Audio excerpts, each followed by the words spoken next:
The Falcons picking 8th overall in the first round. Obviously, as we talked about with the Matt Ryan situation, they don't have a quarterback, at least a long-term quarterback. They do have Marcus Mariota.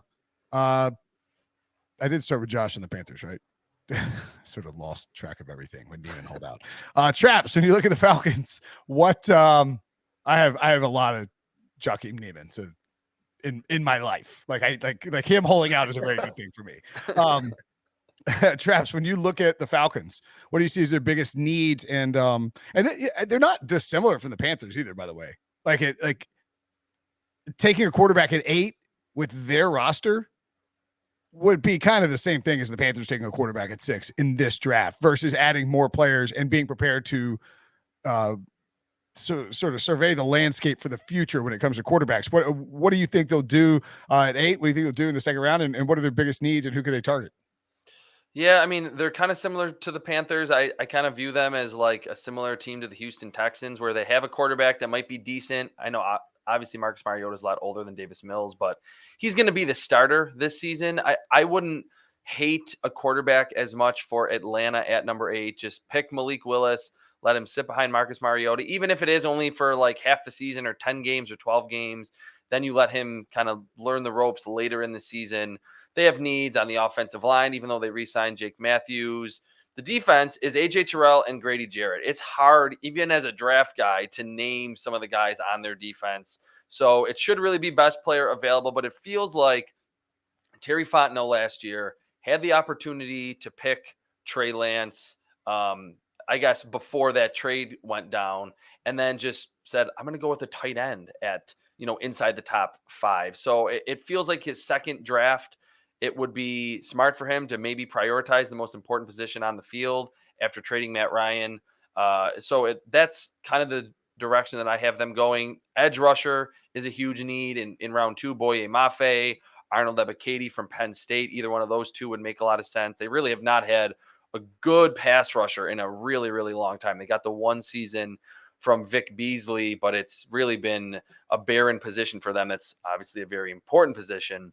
The safety spot would make a lot of sense. If they went Kyle Hamilton, it would feel kind of like, oh, you picked a safety at number 8, but that would technically be a little bit of a fall for the Notre Dame safety. So I've really leaned toward a quarterback to just say, hey, we're picking Malik Willis, but we signed Marcus Mariota, who has a relationship with our head coach, Arthur Smith. Mariota is going to be the starter this season. Let's just give Malik Willis that redshirt season that I think a lot of people believe that he ultimately needs. That's a possibility. And, I've said this a number of times. I wish they would have taken a quarterback a year ago. Yeah, me too. Justin Fields. But in the current situation, maybe you just ride out the upcoming season and then try to get one of these quarterbacks next year. I think that's an option for them as well. When you look at the roster, it's easy to say, oh, this team needs a wide receiver.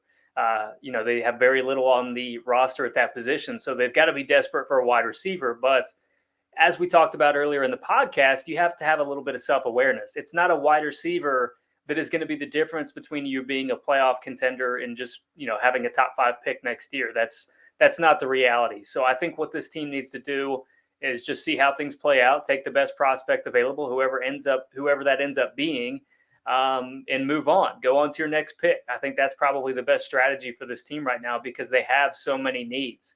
At the same time, if you are going to pigeonhole yourself into a wide receiver, then I look at Garrett Wilson from Ohio State as a guy that could be an option because they lost Calvin Ridley. You need a guy that's going to be able to make some plays after the catch. That's what Arthur Smith had with A.J. Brown in Tennessee. So, there's some natural fit there. You've already got a bigger body guy in Kyle Pitts. And then as you get into day 2, maybe you've got a Jahan Dotson from Penn State that's on the board.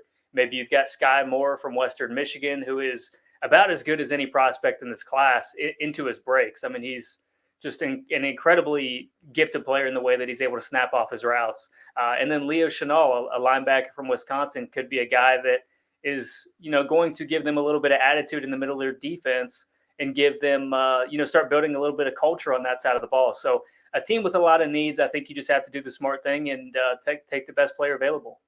Yeah, it is weird too how like the Falcons and the Panthers are basically the same team. The Panthers are a little more dysfunctional in how they've operated, and Arthur Blank. And like, I want to be clear, like I think the Falcons are operating much more rationally than the Panthers are. But both were, both in the NFC South, both chased Deshaun Watson this offseason, both came up short, both have major deficiencies on the roster, and both are now searching for a quarterback. It just feels like they're 2 picks apart, right? But it feels like it's like the Falcons, they're not going to take a quarterback. That'd be stupid. Why would you take a quarterback at 8? That would be absolutely, and they could take Malik Willis, by the way, and it wouldn't be outrageous if they took Malik Willis at 8 and we're like, all right, he's going to sit for a year, he's going to learn under Arthur Smith. But it just feels like the Falcons are primed to do something intelligent at 8, whereas the Panthers are primed to do something unintelligent at 6. I mean, doesn't it just feel that way? Yeah, to me, the biggest red flag was Matt Rule's first draft. He selected all defensive players and picked a nose tackle inside the top 10. I know everyone loved Derek Brown. I wasn't as high on him, and I was like, this guy, if you pick him in the late first, okay, but a nose tackle in the year 2020, like inside the top 10. And I know Derek Brown's been good. He's been good. Great, but the positional value just isn't there. So when he went all defense, and he got Jeremy Chin in that draft class, so that was, I guess, a good pick in round 2.